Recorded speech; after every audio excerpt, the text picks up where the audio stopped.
Like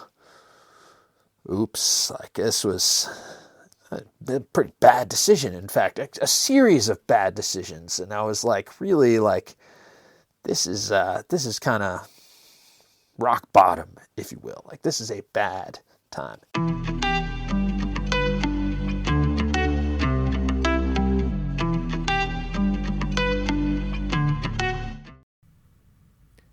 Thanks for tuning in to another episode of Tales from the Crips. It's easy to forget how quickly technology has changed. Today, you need no more than a 30-second chunk of time to get entertained by the latest video in your TikTok feed. Your next video may be coming from a camera strapped to your head.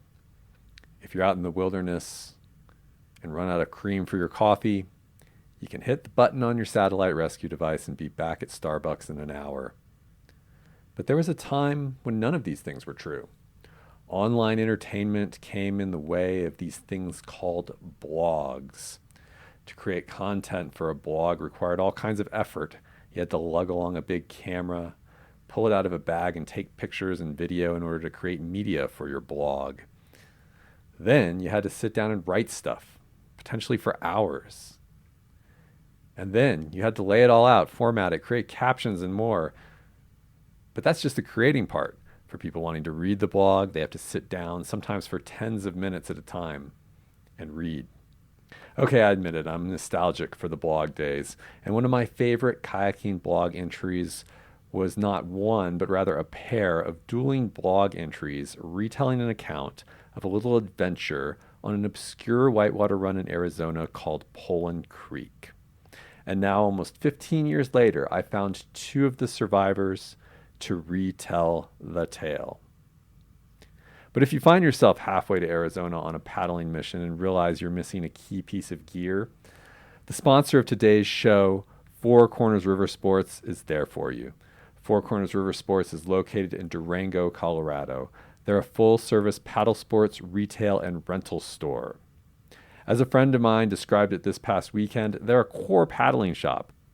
They're a paddling shop whose co-owner paddles Class 5 creeks with a missing hand. Their employees do laps after work down Durango's Class 5 box canyons, and they're not afraid of packing their boats to the brim for a lifestyle multi-day float trip.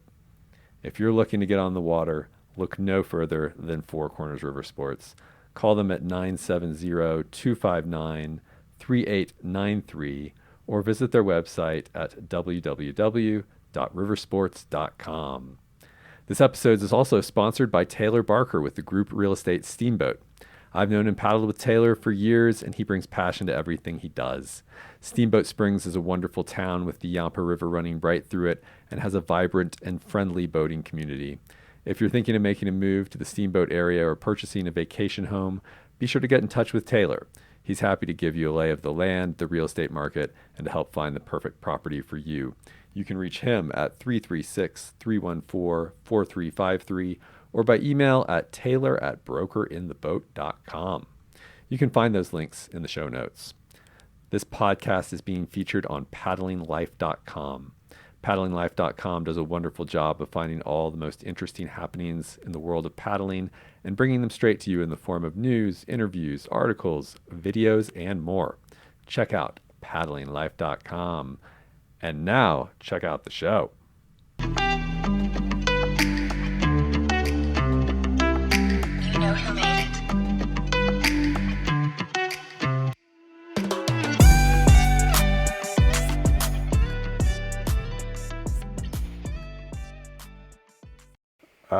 Okay, so my name's Leif Anderson, and I've been paddling since 1996, so I guess that's like 28 years now, but at the time it was, I don't know, a little bit less. This is a pretty recent story, right? When did you say it was? 2010. Yeah, pretty recent. So yeah, and so I was going to grad school at the time, up in Fort Collins, Colorado, for physics, getting my PhD in physics, and my friend Nathan Werner was like all in the mountain buzz. I mean, everybody was in the mountain buzz scene in those days, right? But Nathan was like Yeah, he was the instigator of the trip. He'd been like monitoring like the weather. And I mean, I checked flows and stuff, but Nathan was that one level ahead of like looking into the future and was like, there's a 30-year storm. It's going to hit Arizona. It's hitting, on Thursday. Like, can you skip class and all that kind of stuff? And I was like, all right, yeah, that sounds pretty interesting. Let's do this thing. I think it might have been a 3-day weekend, or maybe we just skipped a day of class. I don't remember, but yeah, we had to be back. We had, real stuff going on. And yeah, Nathan was like, Kyle McCutcheon and Evan Stafford are like also interested in Arizona. Let's do this big, let's go down to Arizona and run some of those classics. And I was like, I'd heard of Christopher Creek. Christopher Creek looks real nice, right? I was like, yeah, let's go run Christopher Creek. Like, those photos look awesome. Let's do this. Super stoked on it. So, and also, sorry if this is out of sequence, but you obviously know Evan Stafford.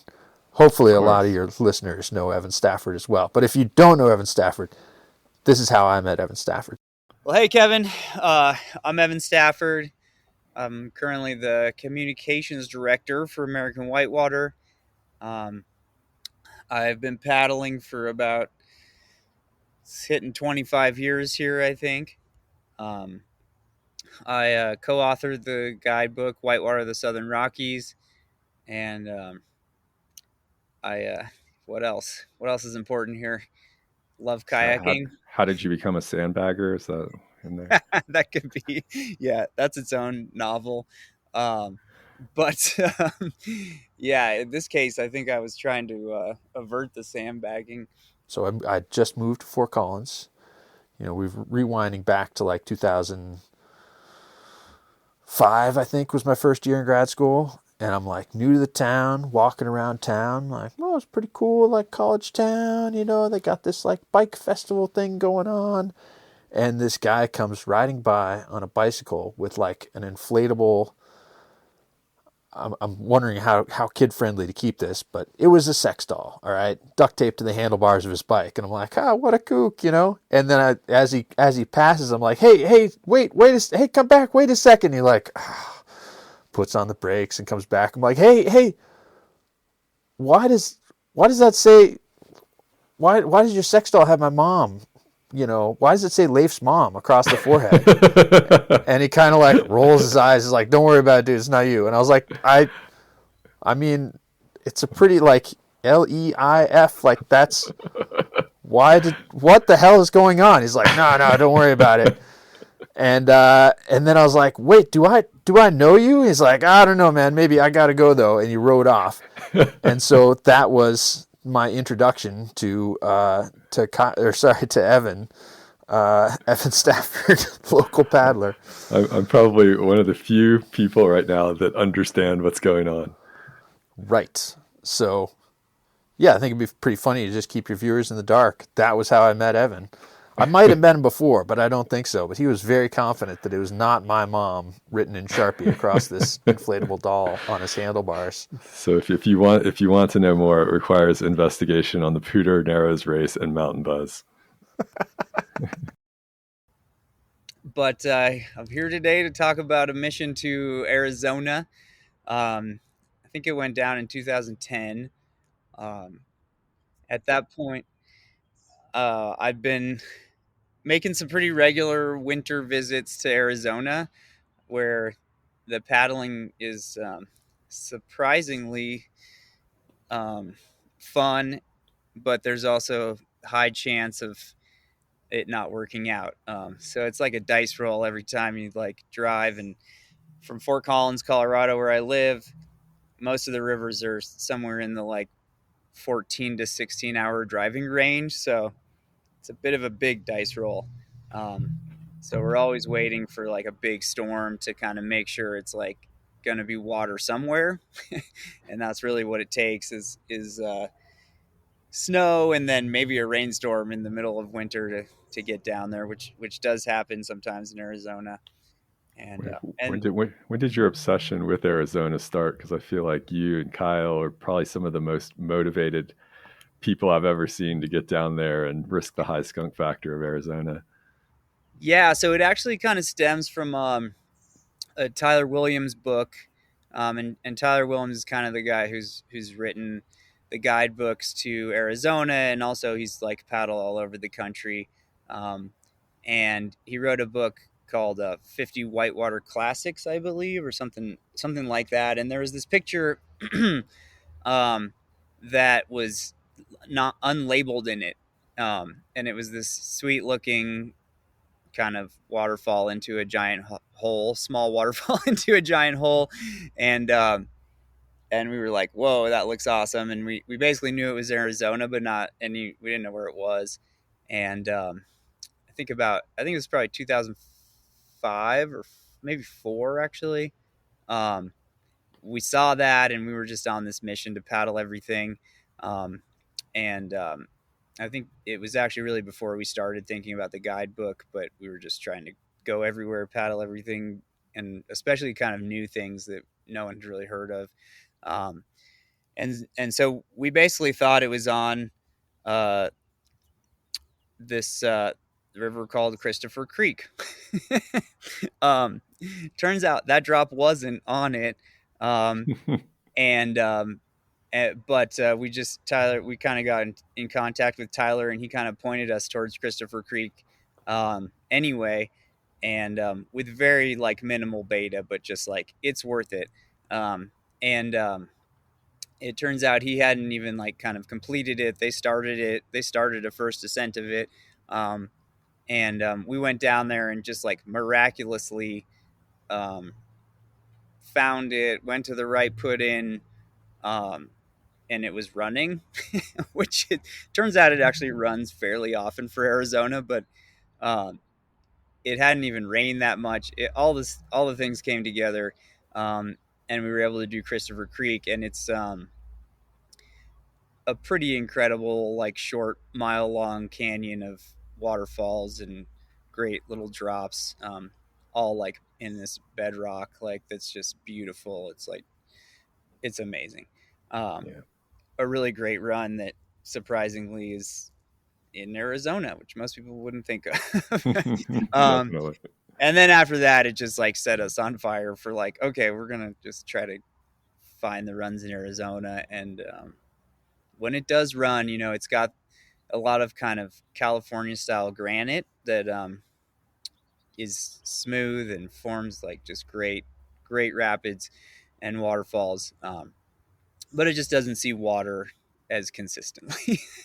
Yeah. So it's a little trickier, which I think it's part of the fun in some ways.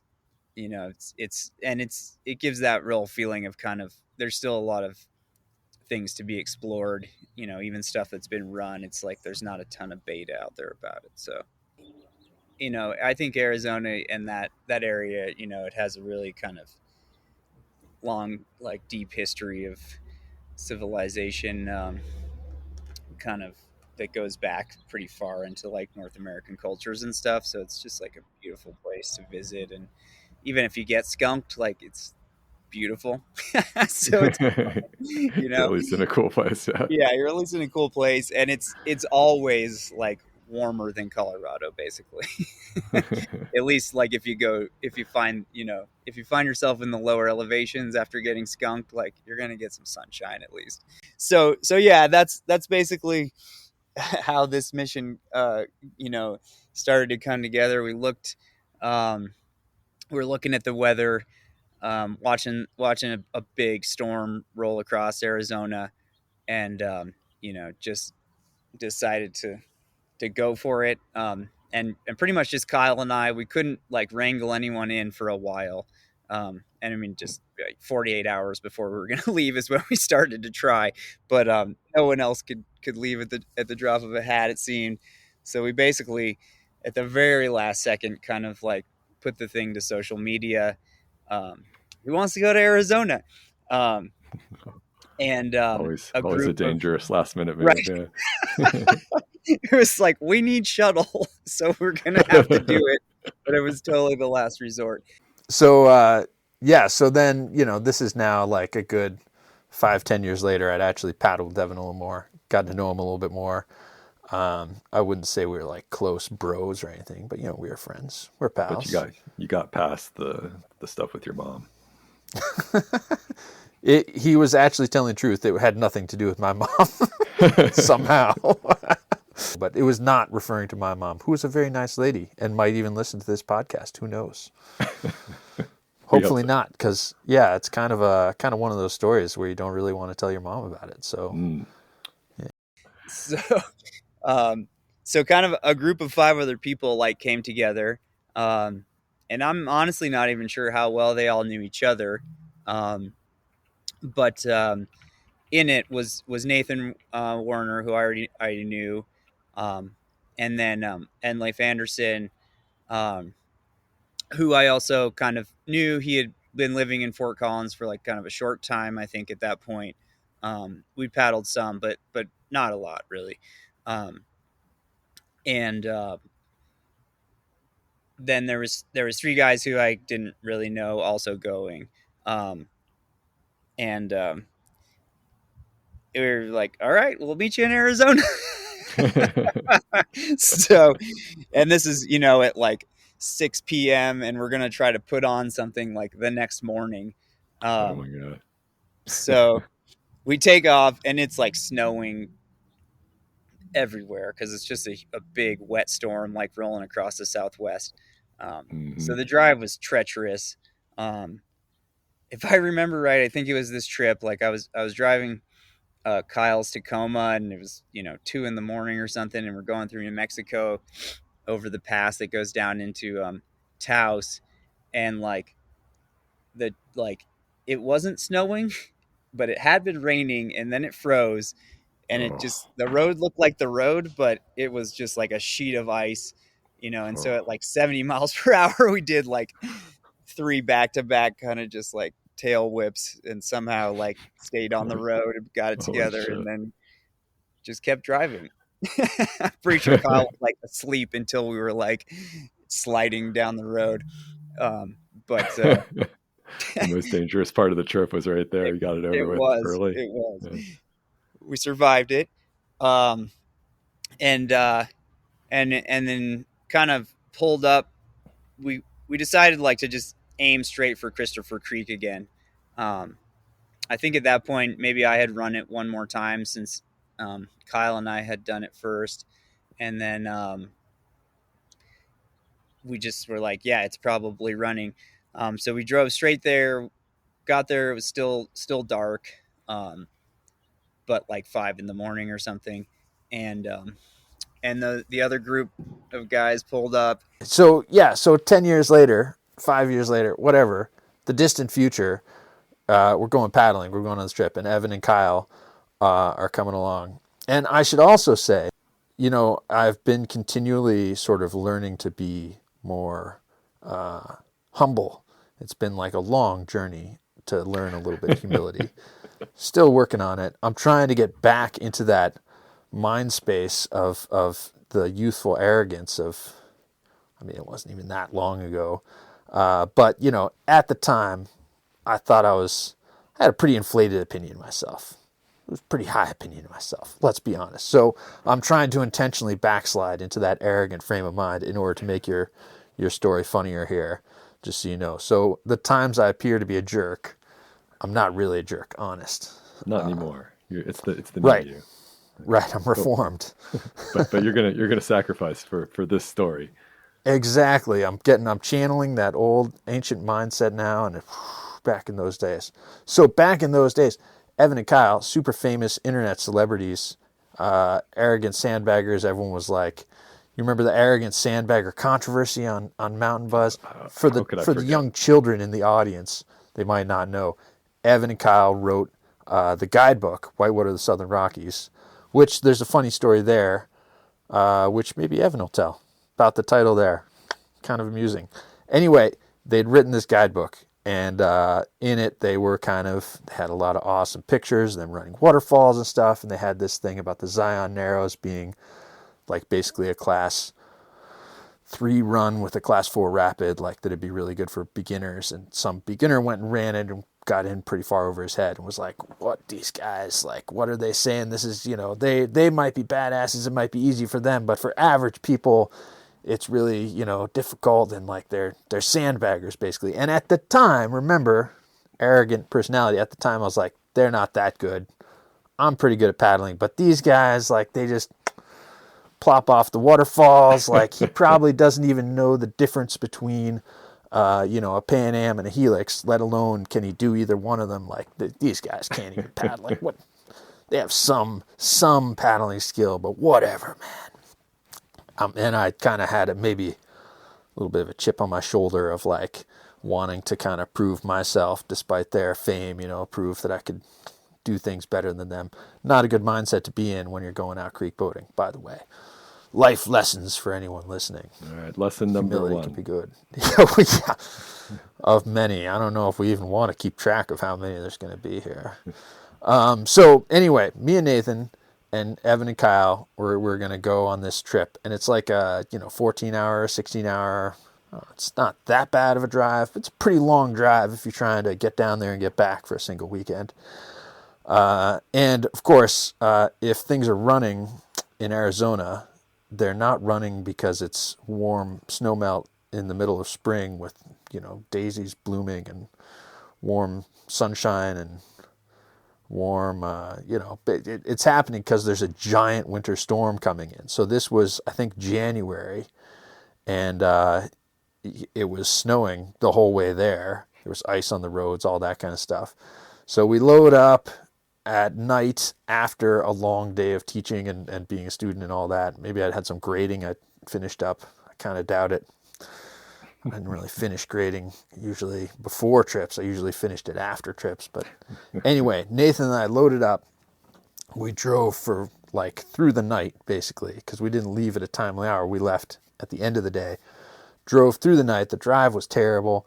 Nathan was sort of pulled the first shift, and I was like, don't worry, I'll drive on the way back. I'm super tired from all this, grading that I'm constantly doing late into the night. We drive some more, drive. And we finally, we meet up with Evan and Kyle, and they're like, man, that drive was rowdy. Like, we were fishtailing all over the place. They were in a pickup. We were in Nathan's, it doesn't matter what kind of car it was. No one cares. But this other car pulls up, and there's 10 dudes in the car. And I'm like, how did this happen? Like, our group it was going to be us and these other guys. Like, where did this?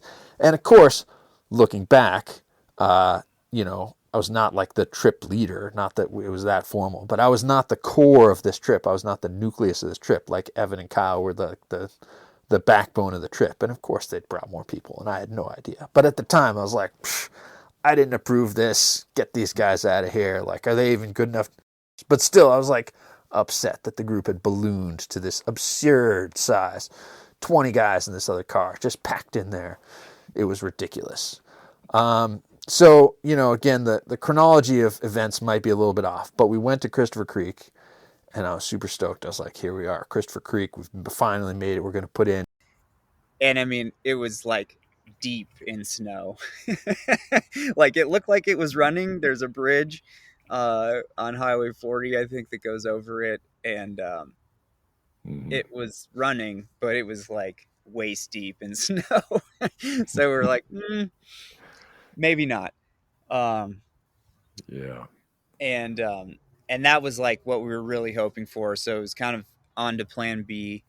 And it was knee deep powder. I mean, knee deep on me, Evan, Kyle, the short little guys, 5'10", 5'5", somewhere in that range. And for them, it was waist deep powder. They were we're not going to be able to portage. We're not going to be able to scout. We can't do this run. And I was like, all right, you're maybe right. Fine. So we went and looked at, I didn't know where we were. I didn't know. I have no idea. We probably went and looked at Fossil Creek. We probably went and looked at a couple options. I had no idea where I was going, what the water levels were, what road we were on, what town we were near. And I had some ideas. On the way down, I had talked to Cody Howard, who was pretty much at that point my go-to for beta on Arizona stuff. He'd really picked up the torch from Tyler Williams and explored tons of new creeks in Arizona. And really, he was like paddling super hard all over the country. Um, and it was funny. At the time, I think he was in Hawaii. And when I talked to him, he was like, I really wish I was home right now. I was like, you're Are in you sure Hawaii. about that? Yeah, totally. But You could he's be like, waist deep in snow on Christopher right, Creek instead. right. It's so funny. But he did, he loved kayaking deeply, and Yeah. also like Arizona, like there's only so many opportunities. So when those things come, it's like he was on it. And what he told me was like, if I was there, I would just like drive straight for Poland Creek. Yeah, but we drove around, we communicate with this other car. The usual jangles happened. Any kind of time there's a big group, the more cars, the more jangle.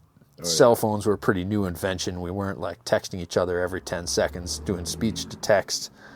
None of that had been invented yet. These were, well, they weren't even the old days, but kids these days with their speech to text, man. Anyway, we jangled all morning, and finally, for whatever reason, Evan and Kyle were like, well, let's check out Poland Creek. And like I said, I had no idea where we were. I didn't know anything. I was like, okay, cool, sounds good. Let's go to put in. They're like, well, we got to set shuttle, dude. And I was like, oh, right, okay. Had you ever heard of Poland Creek before? Did you So know this was a place you could kayak? I mean, no, but like the more I thought about it, the more I thought there was a pretty good chance I might have seen it in one of Cody Howard's videos.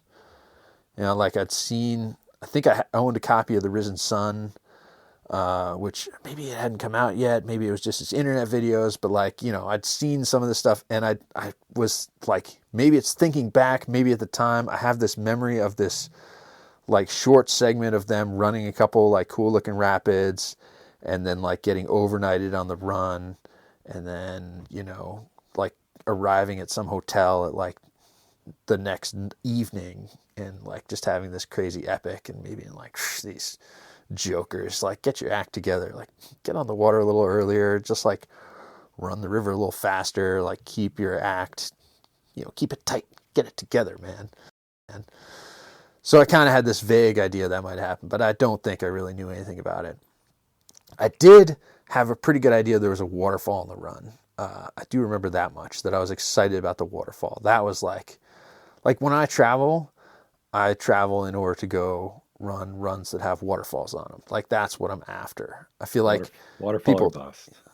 Exactly, like free fall, like that's the unique kind of thing. Like people are like, oh, I'm gonna travel to wherever and run the, this big water run. I'm like, we got big water. Like, oh, there's such cool, endless, nice boulder gardens in this area. It's like, yeah, one boulder garden, boulder garden's boulder garden. I don't know. But then when they're like, oh, and there's a clean 20-footer, I'm like, oh, sick. Like, that's sweet. Let's go get a photo of that. Like, that's what I'm after still. Like, I really like going to Veracruz, Mexico. There's waterfalls. I don't necessarily, like, I love traveling for paddling, but, I'm after the waterfall. So I knew there's a waterfall in this run. Stoked on that. And him and a group of friends had recently just done the first ascent of Poland Creek. Can't remember if it had been like earlier that winter, or maybe the year before.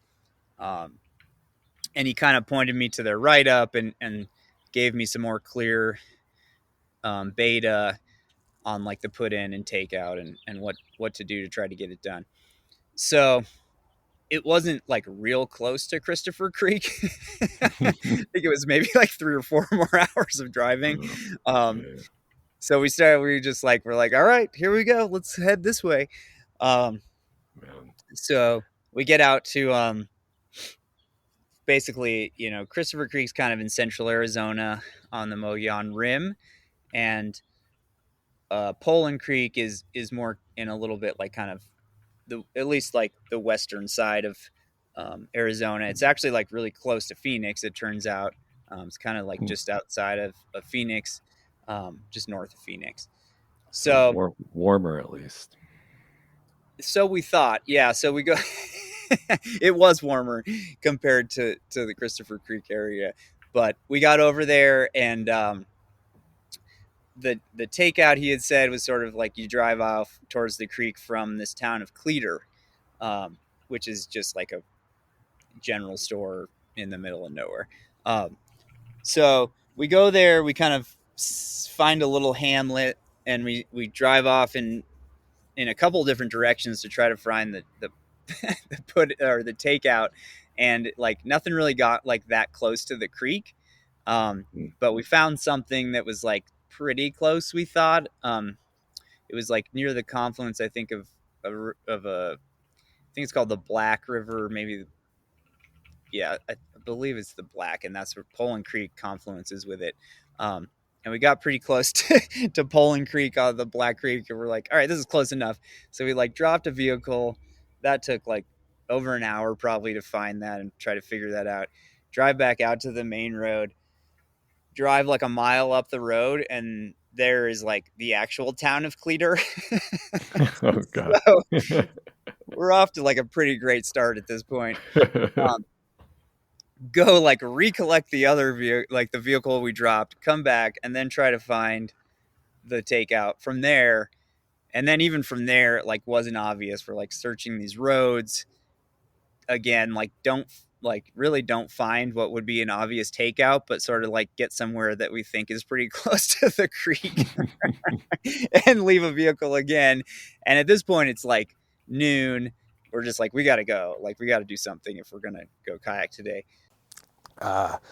So we were setting up, like looking at shuttle and stuff, and we didn't actually find takeout, but like we found a road that we were pretty confident would eventually lead to the river. You know, it wasn't rocket science. The river was not within sight, but you could tell it was coming out. There was a canyon. We could see the canyon. The road was pointed over toward the canyon. We're like, if we could drive down this road, it would probably get to takeout. It'll be fine.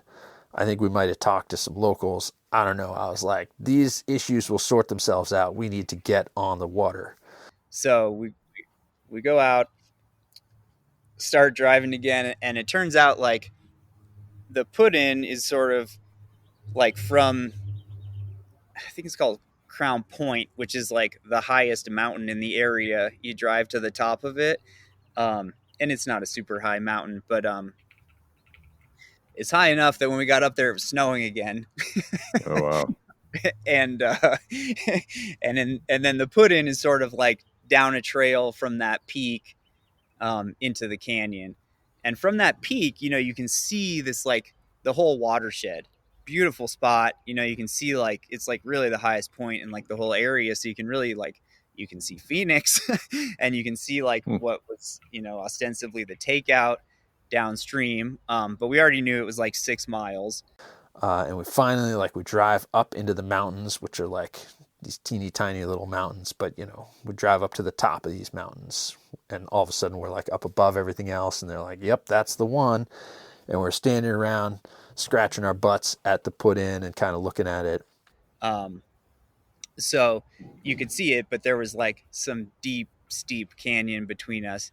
And Cody had like warned me pretty seriously that like it's a real like steep, deep canyon, lots of whitewater, some significant like gorges, and like it's like it was like a California creek, you know. It's like very much like granite bedrock.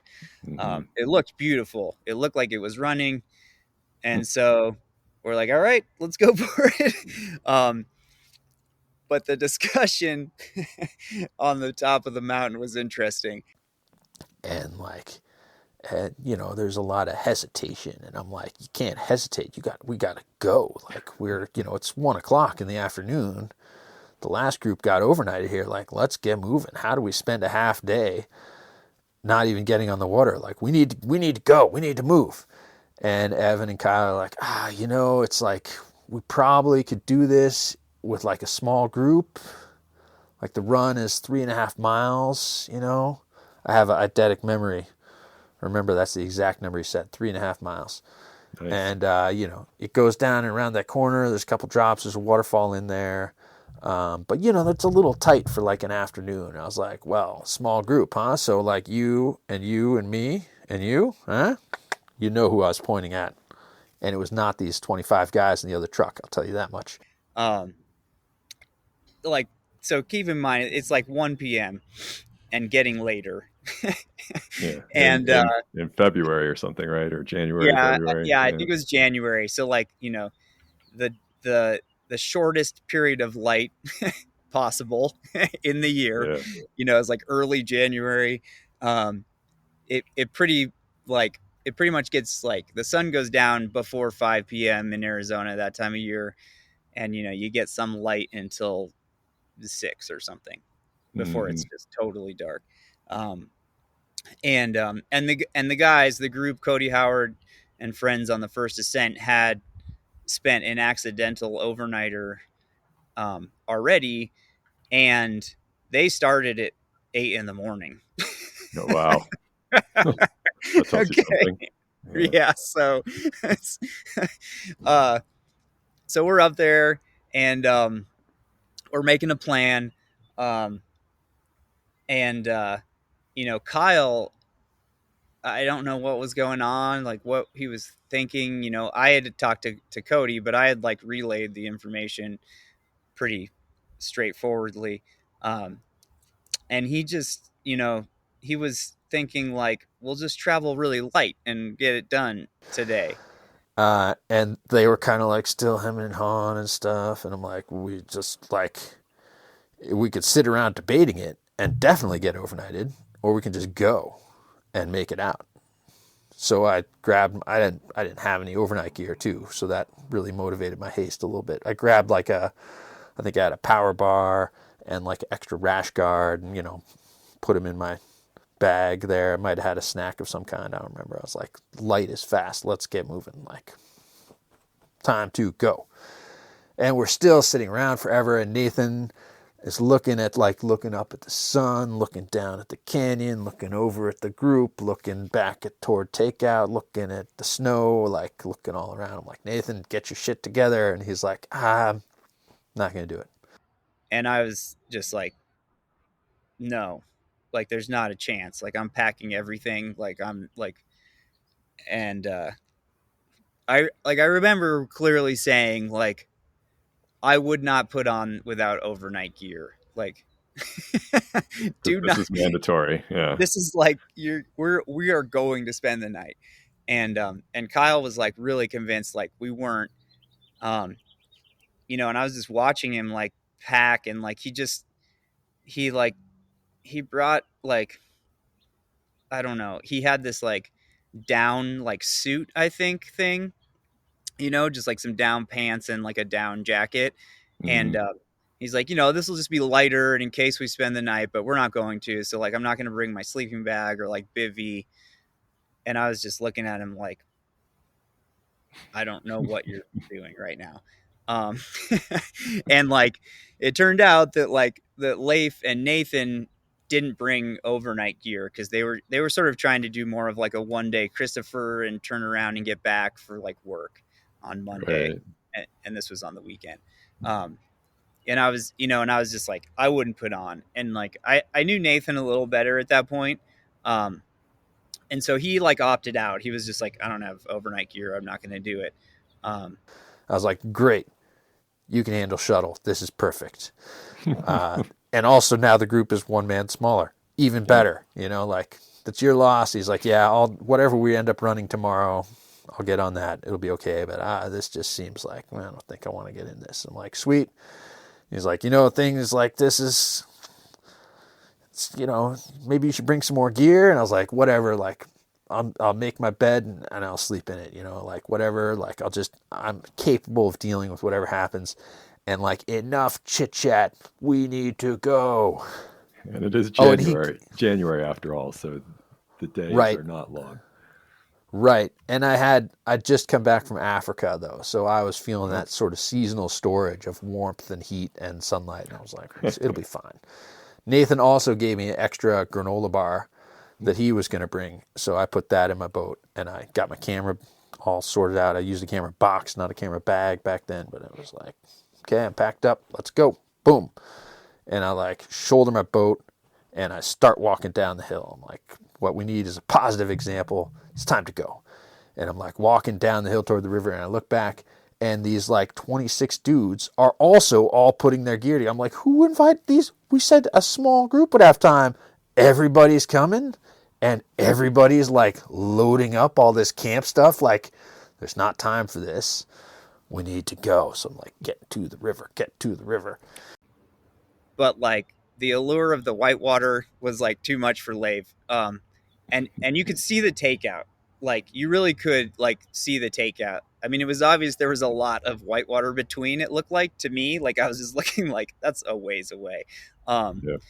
But he's just like, and Kyle wasn't helping. Like, he's like, I think if we just go for it, we're going to make it, and, He's the enabler. Yeah. yeah, totally. And the other guys, like, I think it was Ben West and Scott Baker and Tango, whose last name, or maybe Tango's, yeah, Casey Tango. Yeah. So, Casey was like, it just doesn't look like a good idea, I think, and he he opted out too, and Ben and Scott had their like overnight gear.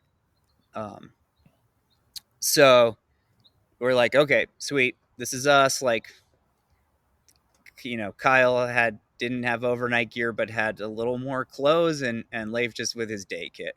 And so it's like a 1.5 mile hike, starting in the snow. And then as we got closer to the creek, it got like, the snow was gone. The creek was flowing at like what looked like an amazing level.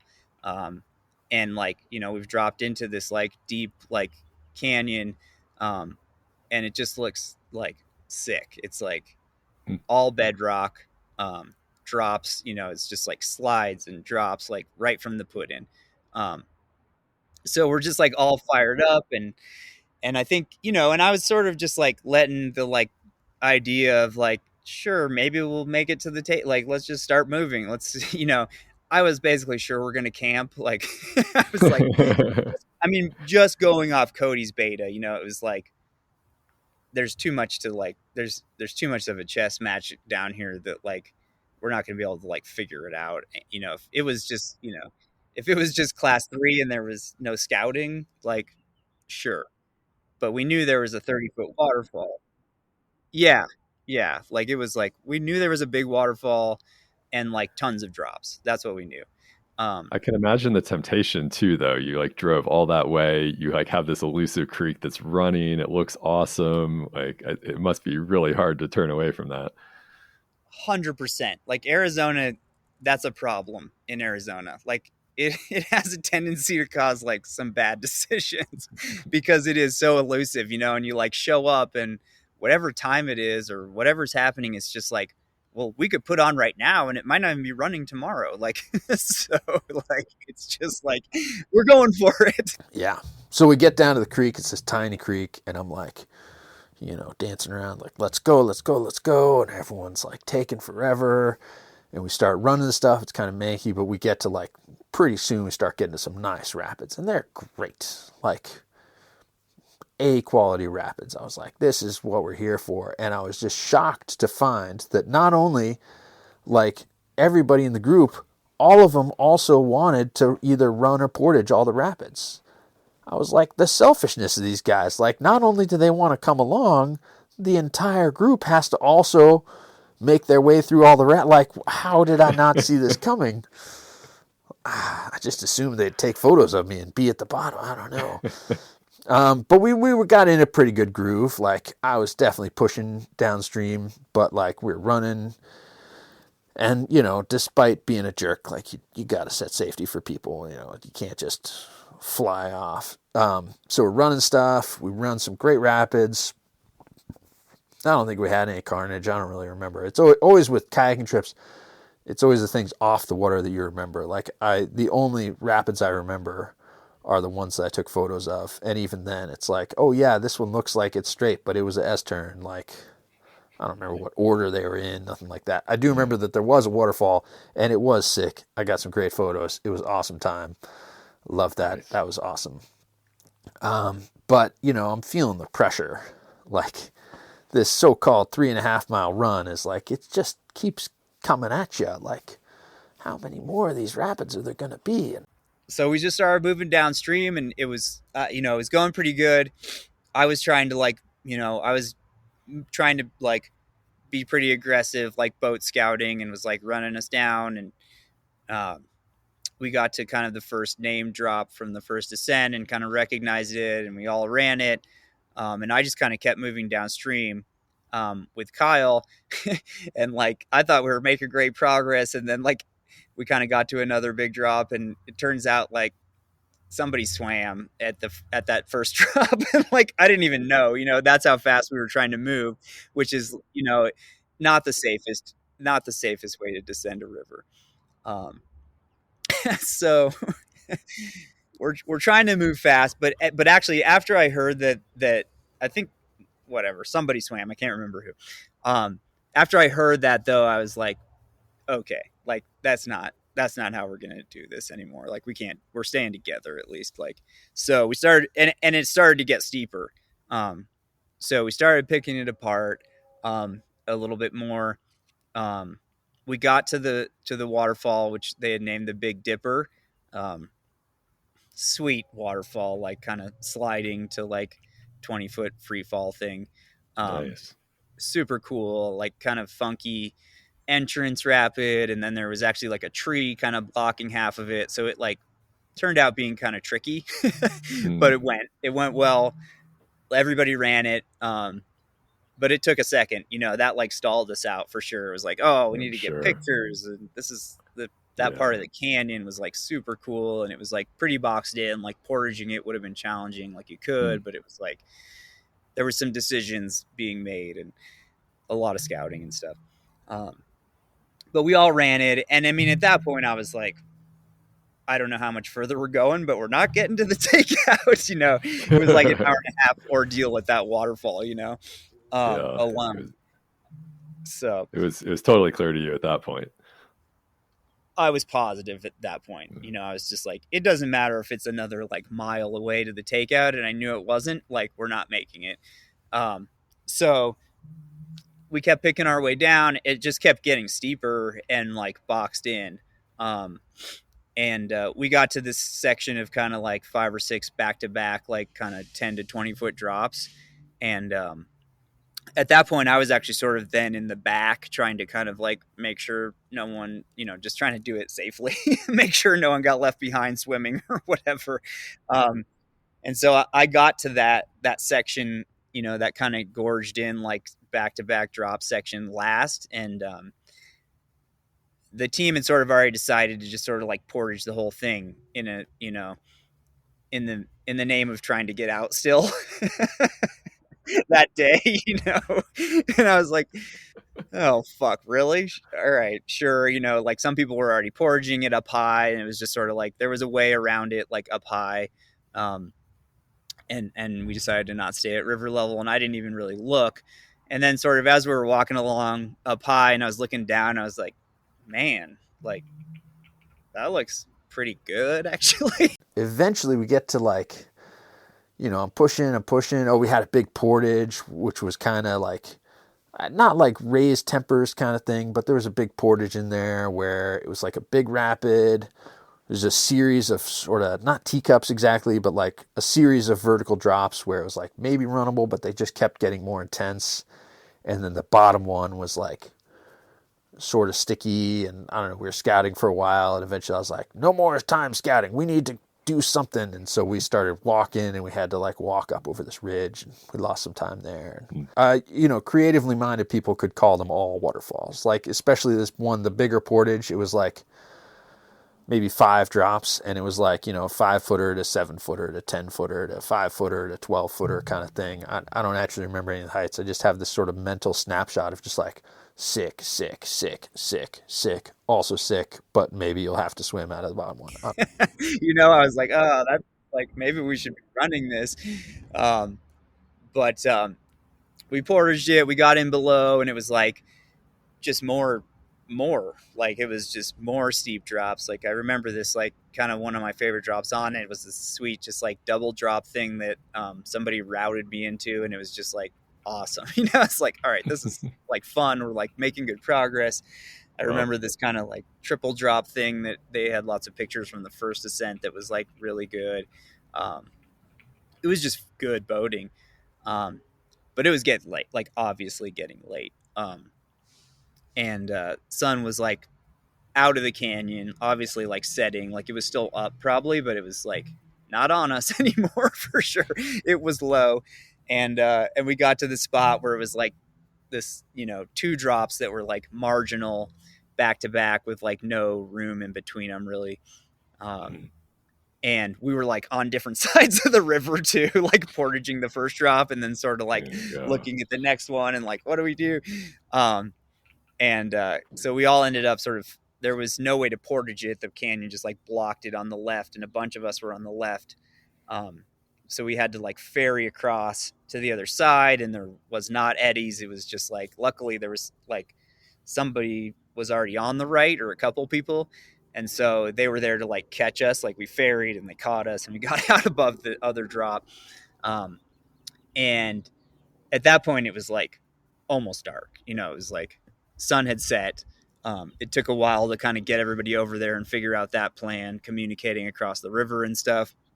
And I looked around and was like, it's pretty flat. There's these piles of driftwood. Like, this is it. Like, I'm camping. I don't know. And so yeah, we did that portage. We kept running stuff, and the canyon just kept going, and the sun was definitely like going down.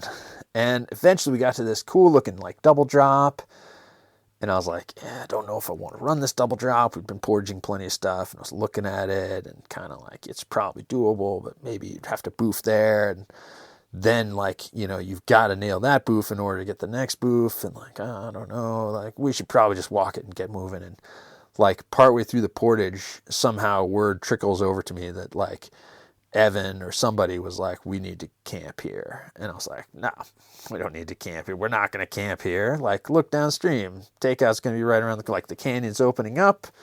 Takeout is going to be right around there. Also, I don't have a sleeping bag. No, like this is a dumb idea. We're not going to camp here. And I'm like, no, we can keep moving. We got more daylight. Like, let's go. And they had some other reasons about staying and this giant pile of driftwood. I was like, whatever, man. Forget you guys. I'm going downstream.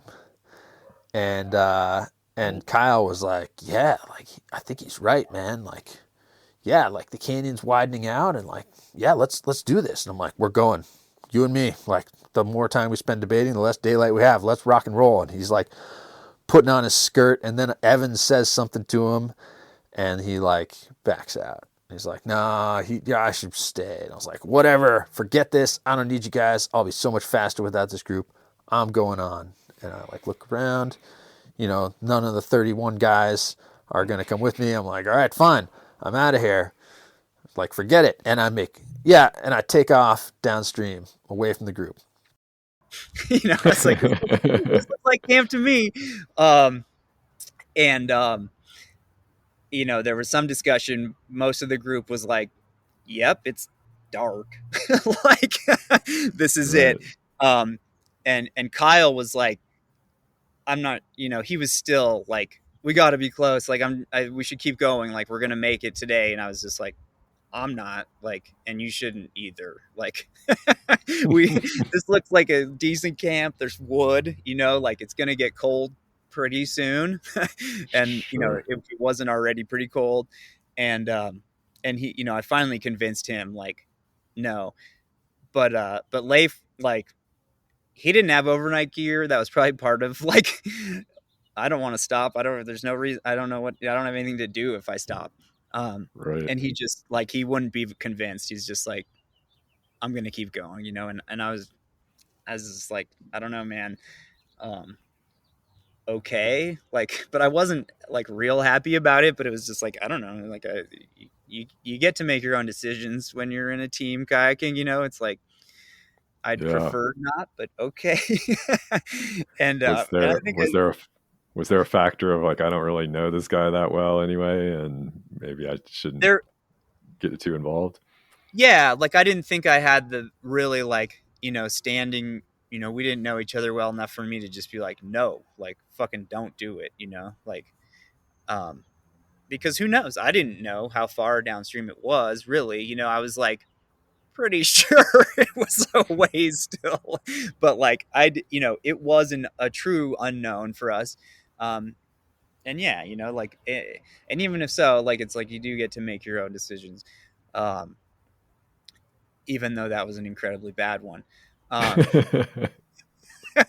But I remember as he was like getting his stuff together to kind of like portage that next drop and keep going downstream, I was like, you know, when it gets dark, like leave your boat and walk back upstream and like follow the fire. And there's plenty of daylight left. It is a little cold, but now with no group, it's like I am just flying, man.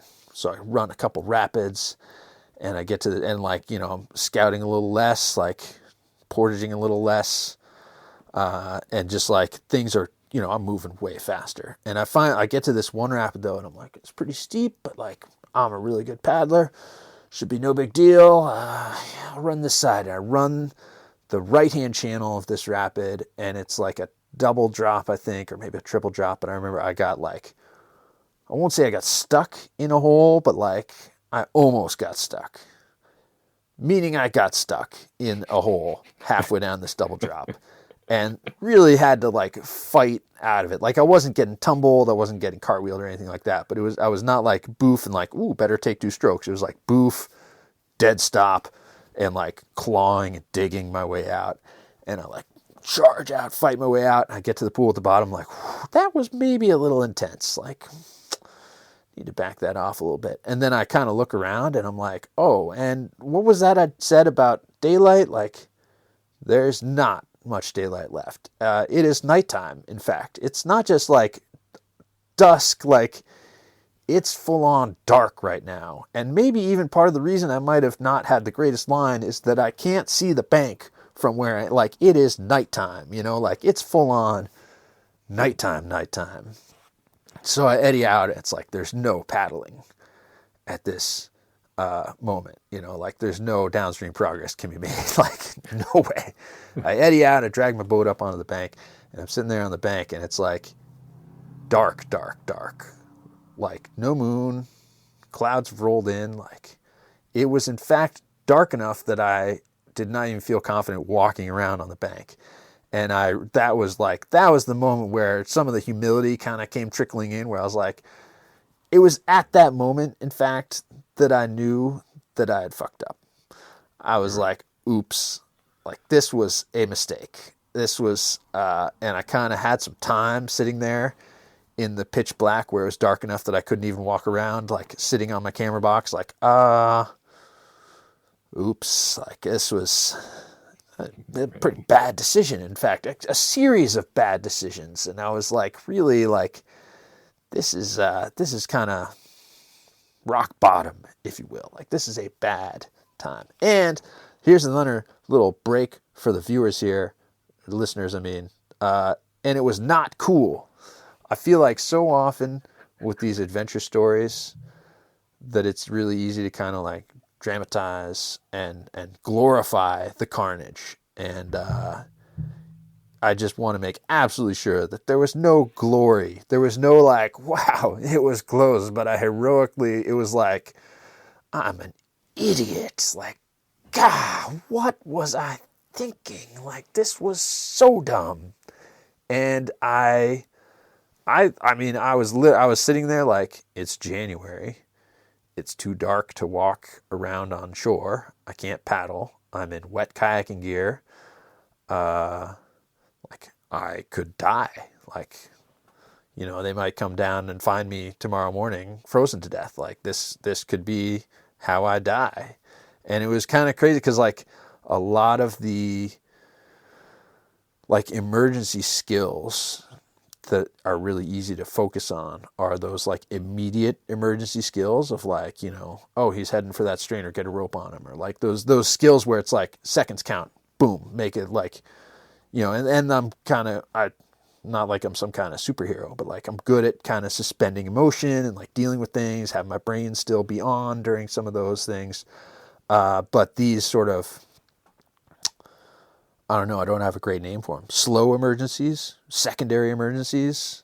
I don't know. These sort of situations where it's like, yeah, like bring a sleeping bag, like that's it. Bring a spot device. I don't know if they'd been invented yet, but those skills were not very well developed. If you think about like a table supporting my river safety, the different legs of the table are like, paddling skills, safety skills, all that kind of thing. I was in the process of realizing that there was a whole leg here of these like kayaking adjacent sort of skills that I had completely ignored, much to my own detriment here, because now I was going to die on the side of this river.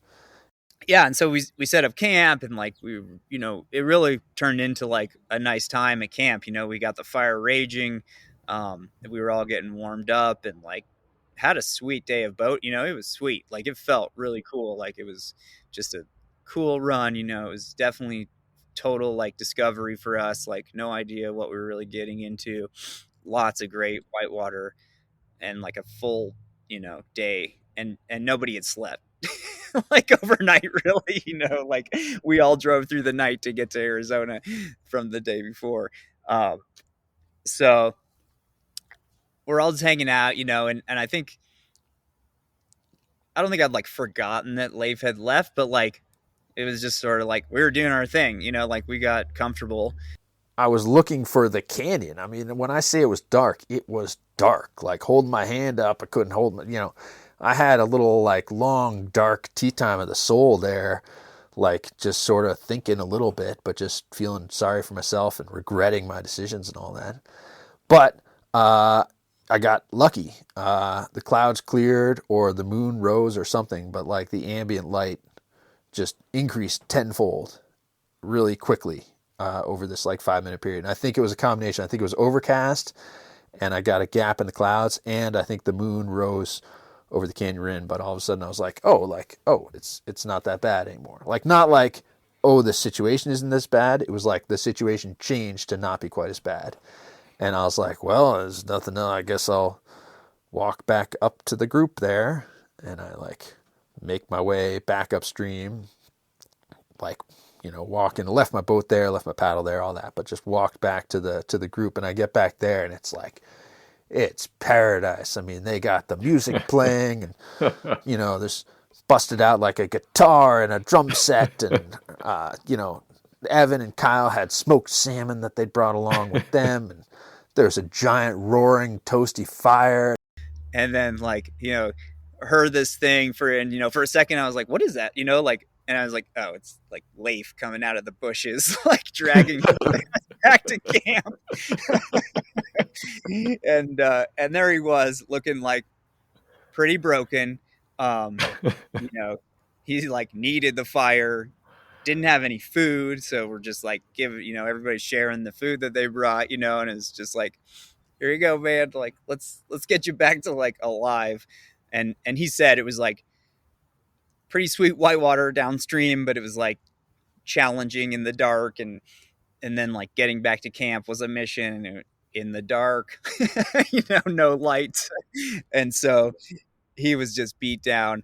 But I think like, definitely happy to be back at the fire. And like, of course, here's Kyle, like no sleeping bag or like bivvy either. So it's like, at least you got a buddy to like keep the smoke fire with all night. Totally. Like you guys are gonna be spooning soon, I'm sure. Like stumble up like, I'm alive, guys. And they're like, oh, the takeout wasn't around the corner, huh? I was like, no, it was not. I fucked up.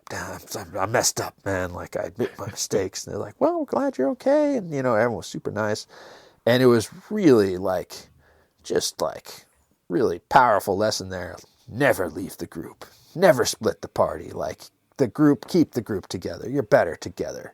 Even having the group on opposite sides of the river is a questionable thing. Like togetherness is key. It's more fun. It's just better in so many ways. And yeah, this huge group, 37 people on the water. There was a lot of extra gear. Like, and it's kind of a shame. I don't remember anyone else's name. Like it was literally probably 15 years. I don't know. It was last year, whatever year that was. I was paddling with Matt Mousy, and like we were talking about something, and he's like, "Oh yeah, remember that Poland Creek trip?" I'm like, "Oh, you read the blog?" He's like, "No, Leif, I was there. Like I gave you a snack in the middle of the night. You were hungry and huddled up, and I was sitting right next to I was you, and that guy that saved your life. yeah, I was like, who, really? Like, I thought we met in 2019. He's like, no, dude, I was on Poland Creek with you.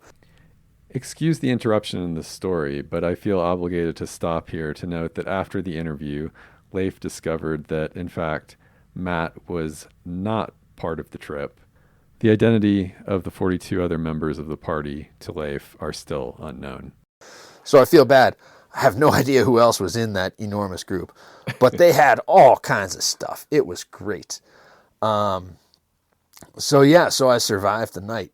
And Evan's synopsis of the night is probably this like, oh yeah, and then we had the fire, and Leif just huddled up next to that fire there and tended the fire all night, and he was pretty miserable. And then I just went to like I had my like full winter like overnight kit and got in my sleeping bag and went to bed because I was like just dead tired, But I woke up pretty early because it was pretty early. Even I probably went to bed at like 8 o'clock, and so I woke up pretty early before the sun really came up, and I looked down and and there's Kyle and Leif just like huddled like in the fire almost like as close as you could get to it, and just like still just like, I was like, oh man, this is going to be interesting. I was in a trance-like state outside of the reach of conventional time. Like I was meditating and suffering and experimenting. Like it was a long night, a really long night, and I learned a lot about myself, about thermodynamics, about fires. It was nuts, man. And I will share with you some of that knowledge right now with your listeners. Point number one, those like chintzy emergency blanket kind of things, they come wrapped up like a little burrito, like a little teeny tiny thing, and your grandma's always like, hey, I got you this at the camping store, I got you this emergency blanket, and you're always like, oh great, grandma, thanks. It's it's made out of balloon material, like the, what do I need a birthday balloon for? Like, sweet, I'll toss it in my boat, I guess. Those things are amazing.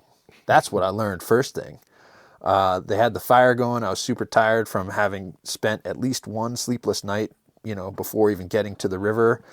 I was wet. I was cold. I was miserable. Hadn't really eaten much, although I had some smoked salmon. They shared the smoked salmon with me. And somebody was like, I got this extra emergency blanket. Do you want it? And I was like, well, it's better than nothing. I guess I'll give it a try. Paper thin little thing. And I like carefully crawl into it. And it was incredible. Like your wet gear no longer is evaporating because it's airtight. So, you don't have the evaporative cooling. And then the Mylar reflects back your body heat. So you don't have radiative cool. Like within 10 seconds, I was like, oh, like this is super comfortable, and like, this is going to be a great night. And I like kind of like snuggled a little and like started to roll over and got one little nick in the bag, like one of the pointy sticks I was sleeping on top of, poked a little hole in the bag, and it just went, and the whole bag just instantly shredded itself into tinsel confetti all over the place. And I was like, oh, like that's the one downside, is they're not very durable. But before the explosion, man, it was great. So, get like 2 or 3 of those. Those things could save lives. They're amazing. They weigh nothing, and they work. Like all the different ways of losing heat, they block them all. It was incredible until it exploded. So once that exploded, I was kind of miserable, and I learned that also pads, sleeping pads, wow, you lose a lot of heat to the ice cold rocks and snow that you're trying to sit on next to the fire. So sleeping pads are great. In fact, I like a year, no, less than a year, I don't know. One of my next sort of big trips where we were going down the Yuba Gap, and it was kind of into the unknown sort of moment, we were packing up, and I had my little emergency kit, and it was like a giant share-sized bag of Skittles, a headlamp, and like a sleeping pad, and an emergency bed, like all the things I wished I'd had, but like not quite so far as actually bringing, a sleeping bag, because that would be crazy. But like a pad really was nice. So pads are important. If you're making a fire with driftwood, if the wood is wet it's a huge pain to get it to burn. But I mean, that's not very earth shaking. You can learn that with a fireplace. You don't need to be overnighted on the side of the river to really learn that lesson in your bones. But yeah, I spent the whole night just actively suffering hard. And like the fire would burn down, I'd just be staring at it, and I'd be like, all right, well, I guess I could add another piece of wood. And then like, oh, yep, that one I better add two. And then I'd look at the two pieces of wood and just watch them burn. And then like, okay, and like now it's warm enough to add this next piece of wood, and just like slowly adding and poking and reshaming, and just like never really able to fully go to sleep on any of the pokey logs that I was sitting on. It was torture for the whole night. So we got up and it got cold overnight. Like it got cold. All the gear was like frozen, you know, so it was sort of like a long, like trying to motivate to get back on the water. Um, but I was like kind of pushing, like, we don't actually even know how far we are still, you know, like the water's dropping, like everybody's got to be back tomorrow, like supposed to be back in Colorado tomorrow. So it's like, we got to like start moving. So it's kind of as soon as we could. And like the sun hadn't even hit us, but you could see it was like hitting downstream a bit. So it was like, it was just like, ooh, let's start moving and try to get to the sun, you know? So I remember guys were like putting their skirts like into the creek because like the water was like warmer than the air temperature to like get the like frost off of them. Yeah, totally. So it was not warm yet. But eventually people started waking up, and I, stare at them, and I think I might have poked someone with sticks, like, hey, like the sun will be up soon. It's getting light enough to see now. Like, let's get the hell out of here. And they all cooked their like, bacon and egg breakfasts and all that, and finally got their act together. And the water dropped quite a bit.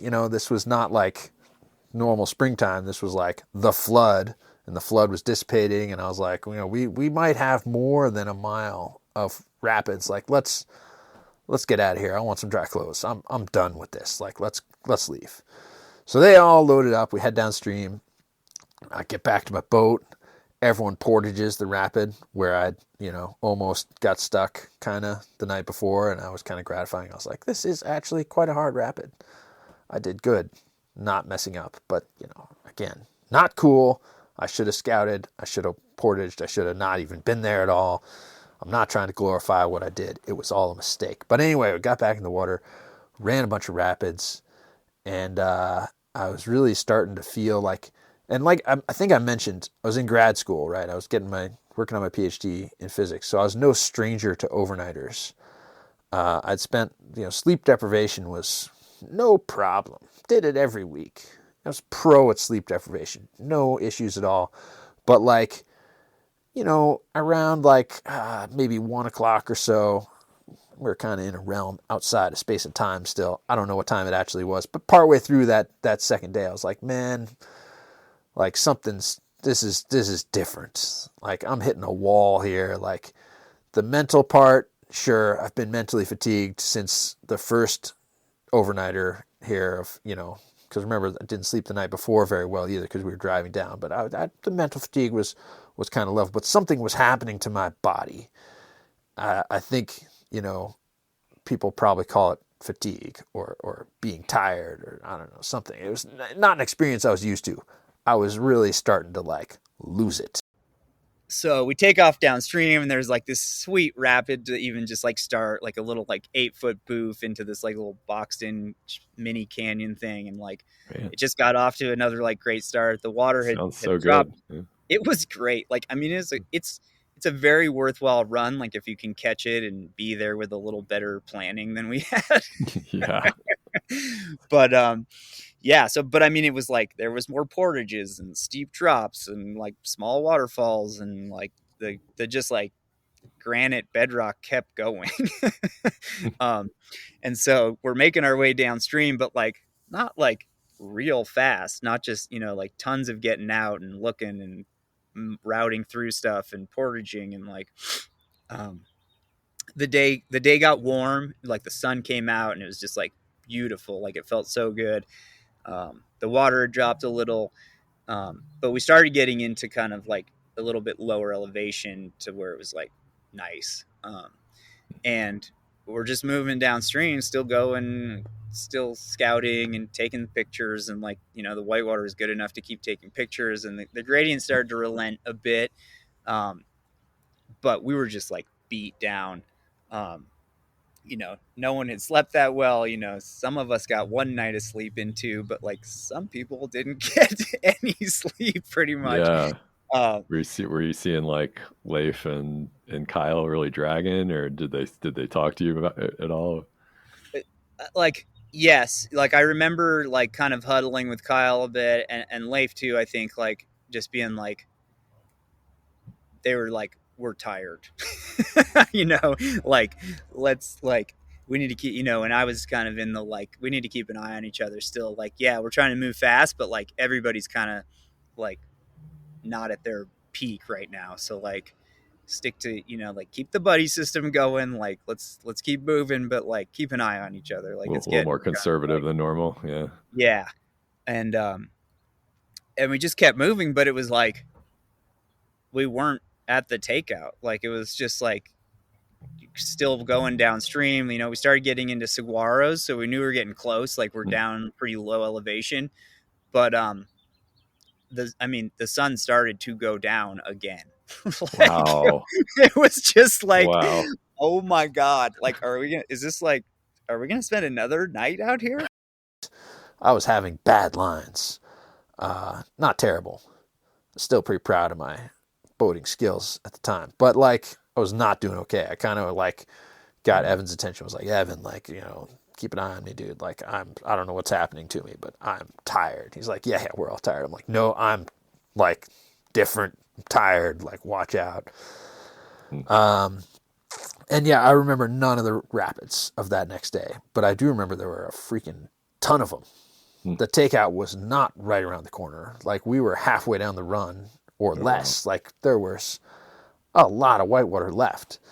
But we finally, like, we're doing that thing where it's like, one more corner, it's got to be there. And like, one more corner. And like, I'm looking up at the sky. I'm like, dude, we are running out of daylight again. Like, No what way. the hell? We go, and I think I remember we saw a road, you know, and it pretty clearly wasn't where we left the truck, but it was just like, shit, that might be an exit. Like, we need to check that out. Like, we need to like see what that is.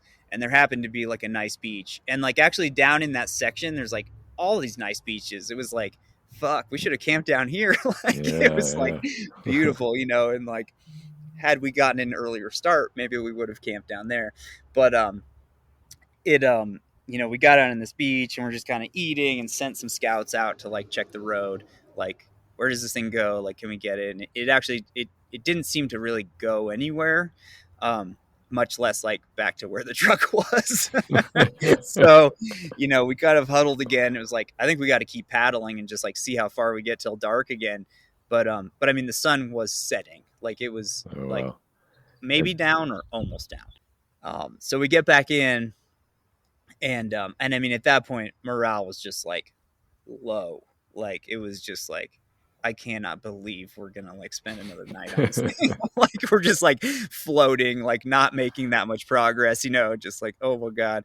But like, we rounded like the next bend, you know, like hardly a half mile downstream, and then it was, you know, somebody spotted like in the distance like something like fluorescent, you know. It's like, what is that, boats? Like, what is that? You know, and like instantly morale was like twice, you know, it was like just raised instantly, and we're all like paddling fast all of a sudden, and like we could start to see, and it was like, And finally, one of those one more corners is correct.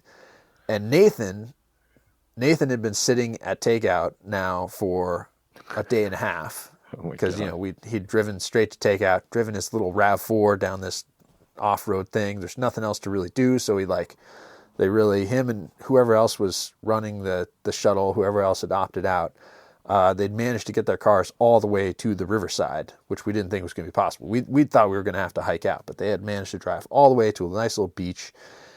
But they did that on like day one. So they'd been sitting there for the entire day, just kind of like, I really wonder when they're going to finish this one day run. It's now been, 24 hours. Oh, now it's 25 hours. Like, what's going on? And Nathan was hanging out there waiting around, kind of bored. And Natalie calls him up, and finally, my wife calls him up. We weren't married at the time though, but she calls him up, and is like, "Hey, haven't heard anything. Like, how come Leif's not answering his phone?" And Nathan's like, "Well, they're on this run." And she's like, "Why aren't you on the run?" He's like, "Well, it didn't seem like a good idea. I thought we might get overnighted." And sure enough, they did. And she's like, "Oh, he's been on the run since yesterday." He's like, "Yeah." And she's like, "Well, it's 6 o'clock. Like, are you worried?" He's like, "Yeah, I'm a little worried, but I'm sure it'll be fine. Like, we'll keep you updated if anything." And then right then we come around the corner and there's some whoops and stuff. He's like, oh, something's happening. I gotta go, and hangs up. And now it's like, what? Like, he's worried, and then like, what? And like calls him back, and he doesn't answer. She's like, "What is happening down there?" That might not have been the best technique. Yeah, but yeah, she was freaking out. And everybody, well, not everybody, but a lot of paddling couples, like a lot of paddlers have like a girlfriend back home. Like, I do kind of want to point out, Natalie is also like a super experienced paddler. So when Nathan's like, "Oh yeah, they spent the night on the river," like, she knows exactly what that means, and exactly like all the things that could mean, and all the ways it could be going fine and maybe not going so fine. Like, she has a crystal clear picture of exactly what's going on. And she had such a crystal clear picture that she decided not to come with us at the outset. She was like, "It's January. You're going to have to drive through the night to get there, do a run, maybe a run and a half, and then drive through the night to get back." Like, she was like, "Yeah, I got a, lab report due Tuesday or something." Like, I don't remember what she had going on exactly. But she was like, "No, I don't have time for that, and I don't want to get into that situation." Right. Yeah, that's the name for it. Common sense. Exactly. So she had not come on the trip for plenty of good reasons. Nathan and Casey had like found like a better takeout, closer takeout, I think, for sure. Nice. And like had set up some markers, so we were just like ecstatic. It's just like, fuck, yes, like, it's over. We like climb up there, and like turned into like a celebration. But yeah, we came out, and we'd finished the run. Yeah, it was dusk of that second day, and there was no way, if we'd put in at dawn of the first day, if we'd camped out at put in and walked immediately to the water and run the river, it still would have been a 2-day run. It is not a 1-day run at all. Like, of course we didn't make it. So if anyone goes back to do Poland Creek, it's like a 2-day, maybe even a 3-day run. So like, bring your overnight stuff for sure. And then the hits kept coming too. So like, Nathan and I, it was now, I don't know what day it was, but we needed to get back like immediately. So like, we load our stuff up, and I'm like, "Oh, pretty good weekend of paddling, huh, Nathan?" He's like, shaking his fist a little. He's a little bit grumpy. Nathan's a super grouchy guy, if you don't know him. Cool guy, but he's a hater. He loves to hate. And I knew that this was going to come back. I was going to owe him something huge, but I was like, "All right, well, I'll do a lot of the driving." He's like, "Okay, cool." And, but I was like, "But I am super tired. Can you take the first shift?" He's like, "Sure thing." And like, we're driving out, and I'm like trying to kind of get comfortable, and like, I think I pass out, and he like kind of shakes me awake. I'm like, "Oh, like, we're at some burrito place." I'm like, "Oh yeah, I haven't eaten since Friday. Like, yeah, I need some burritos." And we go in, I stuff myself with burritos, and I'm like, I need to rest to digest these. And we get back in the car. He's like, "I'll take this shift. It's fine. Like, you're demolished." And I'm like, "Thank you so much. Like, I'll take over the driving as soon as I can." And I'm like, I kind of like put my head to the side, I've got the crink in my neck, and I'm like starting to doze off, and Nathan like pokes me again. I'm like, "Dude, I'm trying to fall asleep here." He's like, "We're home." Oh, wow. And I just, tanked and like collapsed face down onto the dash the whole time, apparently just comatose for the entire drive, which was sketchy still, like still snowing. And we made it back at like 7:30 in the morning. And I like stumble out of the car, and I'm like, oh God, like, somebody unload my boat for me, because I got to go teach a lab at 8 o'clock. And I had to go directly from that No way. back to class. And when you're a teaching assistant, maybe less of a big deal than a real instructor. I wasn't like an actual like teacher, but like when you're a student, you can sleep through class. Like, it happens, sure. But when you are teaching the class, if you sleep through class, people really notice. And if you're a teacher, you can kind of play it off. But if you're a teaching assistant, like you're not the boss, but you're in a really important position. You get in trouble, man, is what I'm trying to say. So I made it to that 8 o'clock class, and I was 100%. I was there. I did not leave. I won't say I was mentally present, but I was physically present for the entire lab, and I taught that Nice. lab. And so yeah, that was my Poland Creek adventure there. It was horrible. Excellent. Don't do any part of that. I mean, except for the paddling part, that was great. But so many of the other parts of that expedition went so bad because of horrible decisions that I made. And making bad decisions is not cool. Be prepared. Bring all your safety gear. Camping gear is safety gear. I don't know, there's all kinds of morals here. All kinds of life lessons you can learn. So, I mean, I know that you would do things different if you were able to go back in time and do it again. But if your only choice was to go back in time and do it again or not do it and stay home with Natalie, what would you do? Oh man, that's a tough decision there. Well, okay, so like part of the experience was the learning and growth that happened, in the dark there on the side of the river. And I feel like that was an important little bit of learning, like part of my journey to become this amazing, humble person that I am. To ask anyone, they'll tell you how humble I am. I tell everyone about how humble I am. I'm a very humble guy. But part of that journey was experiencing this horrible night.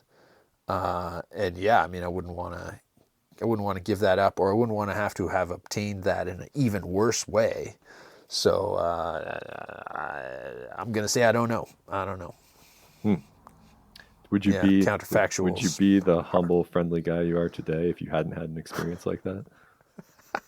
I would have run into another experience like that if I hadn't run into that experience. If not, then it was yeah. coming. Yeah, it probably was. That was, yeah, I mean, yeah. And really I think I touched on it earlier, but that idea that like I was in a race, the Pine Creek race. Maybe you have heard of it, in Salida.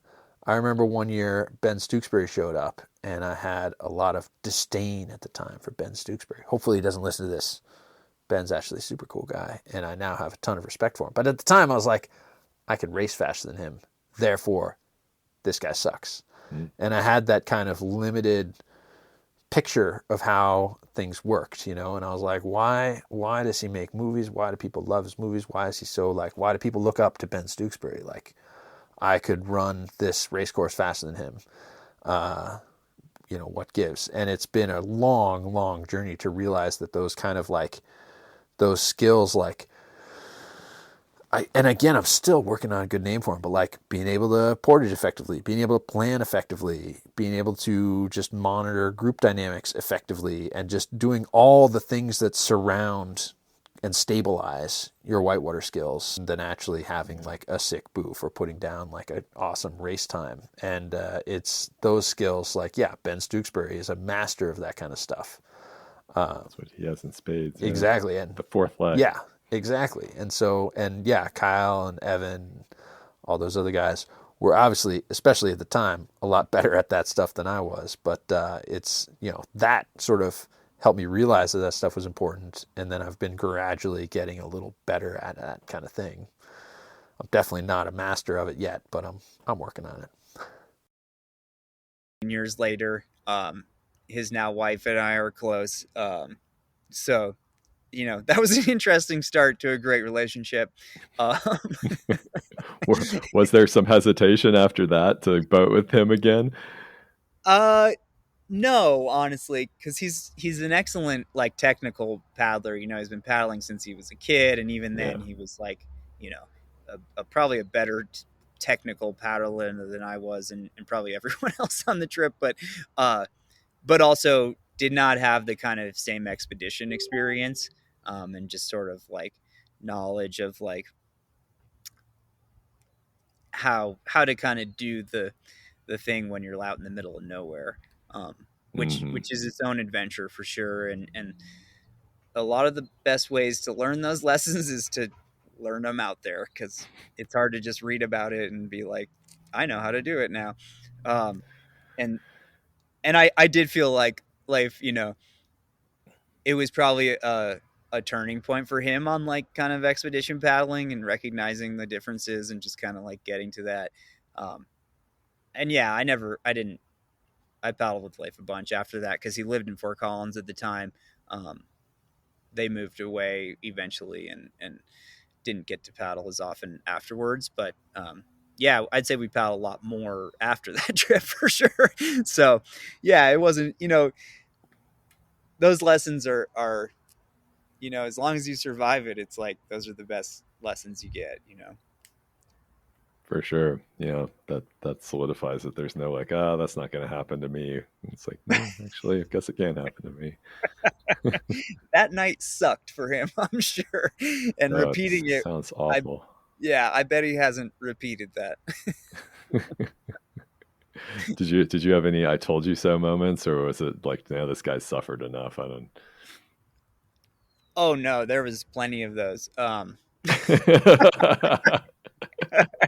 mean, not in any kind of like mean way, in a more joking way, but I mean, I wrote a long story about it for sure. It was a source of humor between us and everyone on that trip for a while. I mean, I razzed Kyle like way harder about it because Kyle knew better, kind of. I Yeah, would say, like all he's had the expedition experience. Yeah, yeah, I mean, almost all my expedition experience was with Kyle. right. Yeah, and so it was like we had the same background. But Bowling Creek, it's a hell of a run. I would still send people there just kind of with the knowledge that it's real. If you enjoyed this story as much as I did, be sure and find the links to the blogs and the show notes to hear additional words and see the pictures from Leif and from Evan's perspective. If you enjoyed this story, if you're enjoying this podcast, be sure and like it, subscribe, write a review on your favorite podcast app, Spotify, Apple, whatever it may be. If you haven't heard enough from Evan and Leif, keep listening for a few outtakes from the interviews. And as always, thank you for listening. So what I'm hearing is you don't have to travel to Peru and do a bunch of ayahuasca to have a spiritual journey. You just have to make some mistakes in Arizona. Yeah. So that realm outside of time and space, I've achieved that mental state a couple different times in sort of scattered ways throughout my life. I don't know if these want to make it into the story. Maybe they're distracting, but one time I was painting with oil-based paint over next door. Our friend Heidi Dent was helping me paint, and I don't do drugs or I don't even really drink. So I was not aware of exactly how high I was until I stopped painting and tried to drive home. And I was like, I don't think I'm good to drive. And I called up Natalie, my wife. I was like, Natalie, can you come pick me up? I don't think I'm good to drive. And she was like, aren't you at the rental house? And I was like, yeah, I need a ride. I don't think can you come get me? And she's like, the rental house is next door to our house. Are you, what went on over there? And I was like, I think it might have been the paint, man. But yeah, that mental state there was pretty unique. And then also I did this crazy flatwater expedition that I was super proud of, where I paddled around a gigantic peninsula up in BC, the Seashell Peninsula at Skookumchuck. I did a full loop around there, and there was definitely a moment there where like it was foggy and I was all alone and I was just in the groove of paddling and like, whoa, like maybe I'm actually in the afterlife already, and like what even is dry land, and like where am I, who am I, what am I, and like, yeah, that was pretty wild. And then I was like, how many hours did it take you to go into that state? Funny you should ask. 1 hour. It was a like 14-hour trip, and this was before the first landmark. Like I paddled around the corner and was instantly like tripping out, like, whoa, this is so crazy. And then looked at my watch and was like, and it's not even lunchtime. This might not go well. But that's a whole different story. Do you know And if then it's been run again since you did that?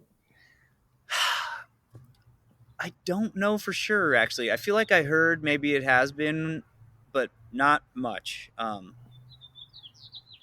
I can't remember if that's true or not. Actually, I might just be making that up, and that was like wishful that someone should do it again if they haven't. Um, it's worthy, Yeah. It's cool. There's definitely a section left unrun that was probably pretty runnable and exciting. Um, so yeah, it's a hard one to catch, This is the especially. section that you guys portaged around on cliff level. Yeah, yeah. I mean, it was like a series of 5 or 6 drops, and it was like I think they were pretty good. Maybe with like a river level portage in the middle or something. If I remember, when I was kind of looking, I was like thinking like, yeah, even if that one little drop doesn't go, it looks like you could get around it. And like the ones I could see looked like 15-foot waterfalls like stacked on top of each other. Wow. That's Kind of crazy. tricky ones, but good. Yeah. Yeah. Huh.